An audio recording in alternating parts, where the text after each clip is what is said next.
been born at the home of the biggest slot jackpot.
Bob here. Welcome to the vlog.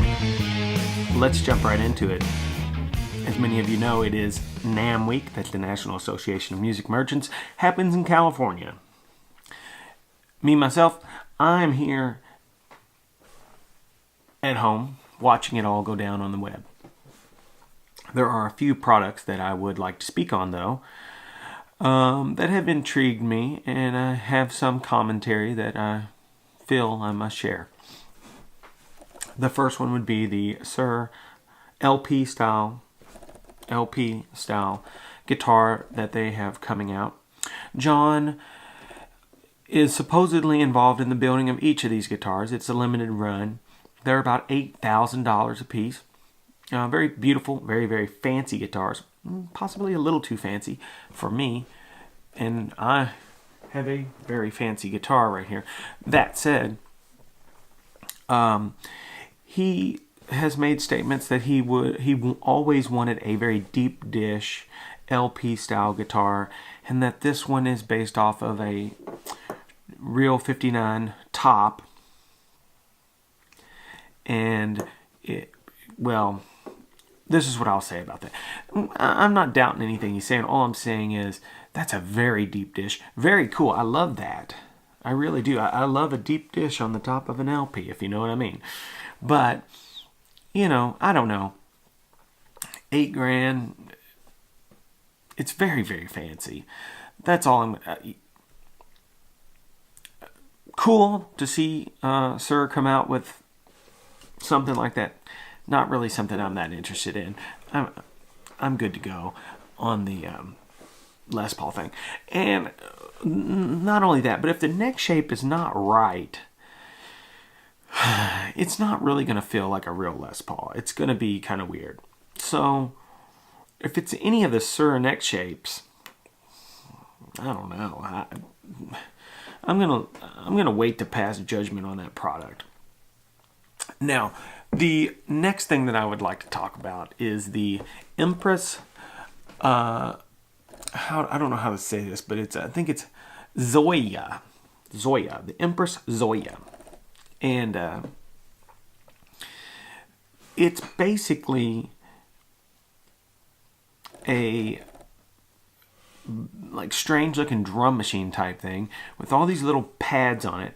And each one of those pads can be a module for multiple effects or single effects or all different types of things, loops and etc., etc. It's really cool. I suggest that you check out the demo on this thing. It's $450, and it really, there's this thing going on with music right now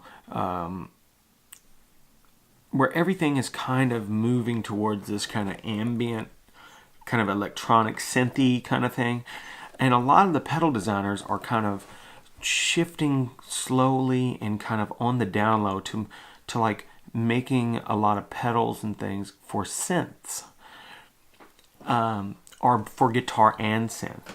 So, like if you've ever seen the Critter, the Guitari, the Organelle, the Bossa Bass, these are all these little keyboard things. They're very, very popular. I've been hip to them for many years at this point.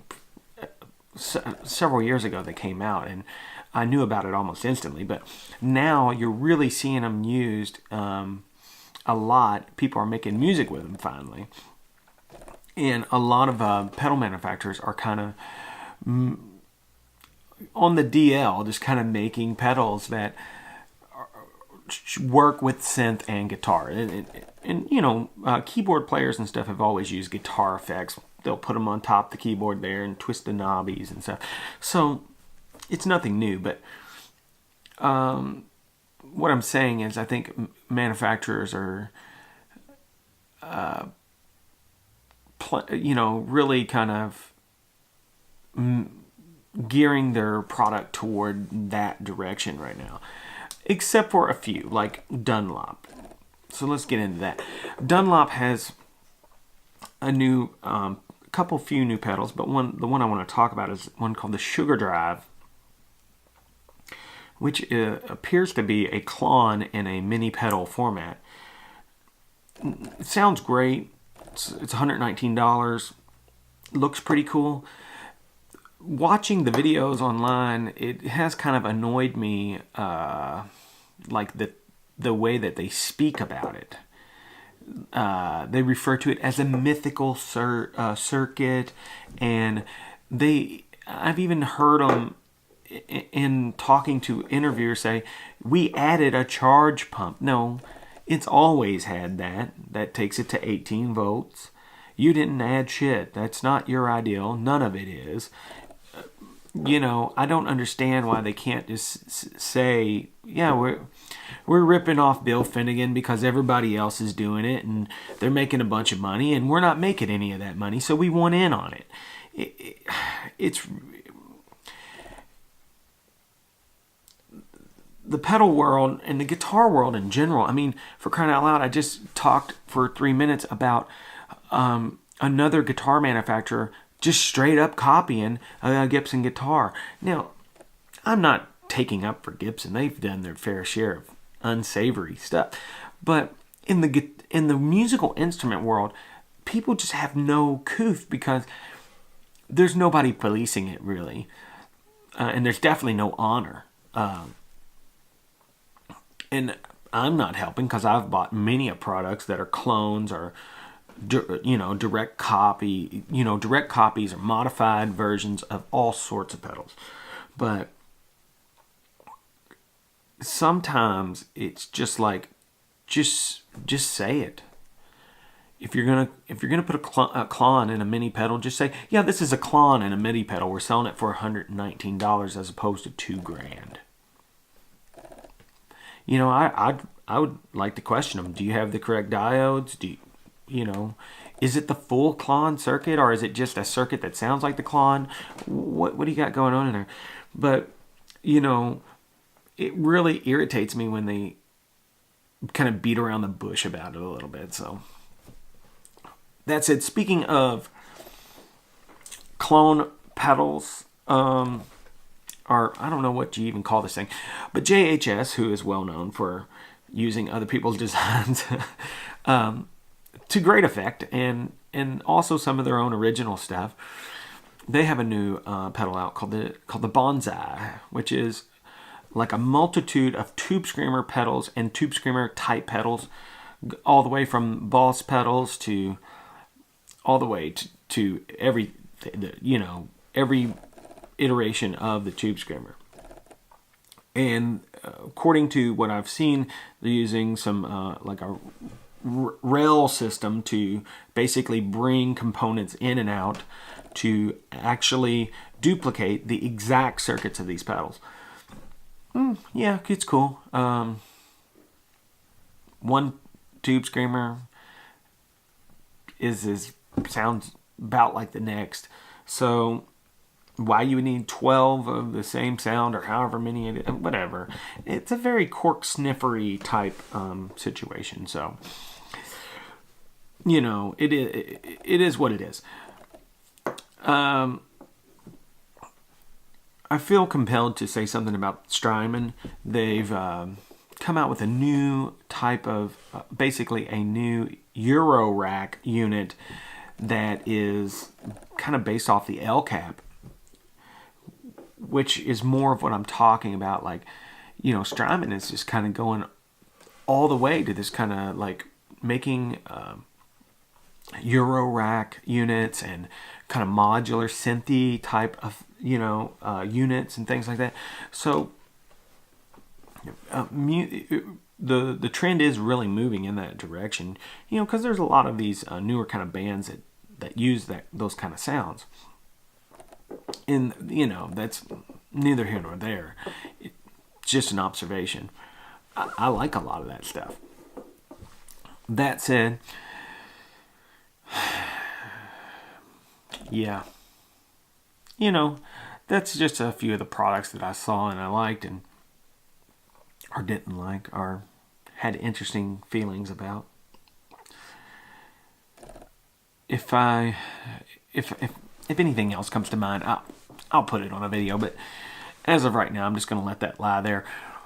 Moving right along, we were back at rehearsal this week.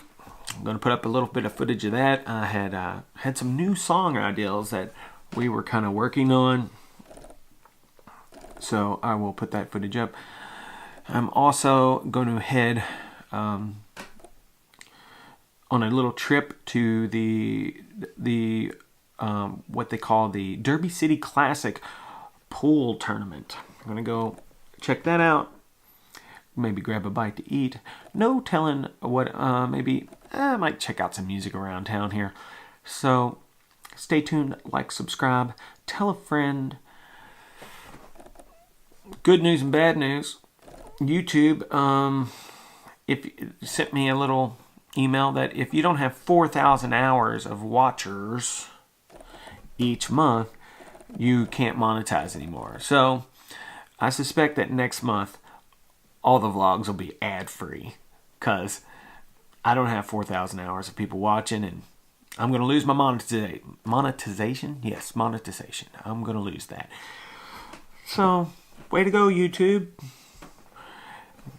I'm glad that you're really supporting people trying to create content, trying to build their channel, whatever. Anyhow, all right. Bob out. Another one so we don't forget it. The second? Yeah. Are there two new songs? Yeah. Let's just play this. We'll play through that just like one more time. Let's communicate pretty closely.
tournament.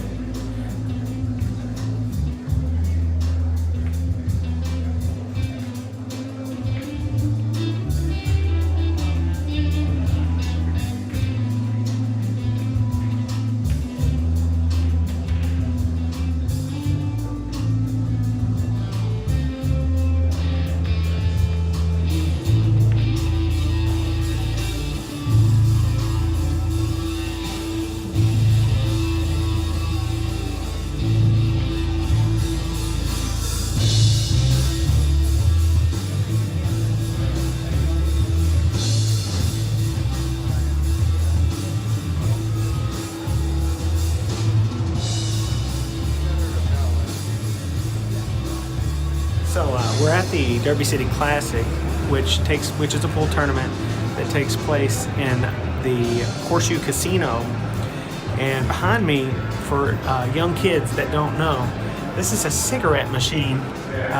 You can buy a pack of 6 for as cheap as $12 out here.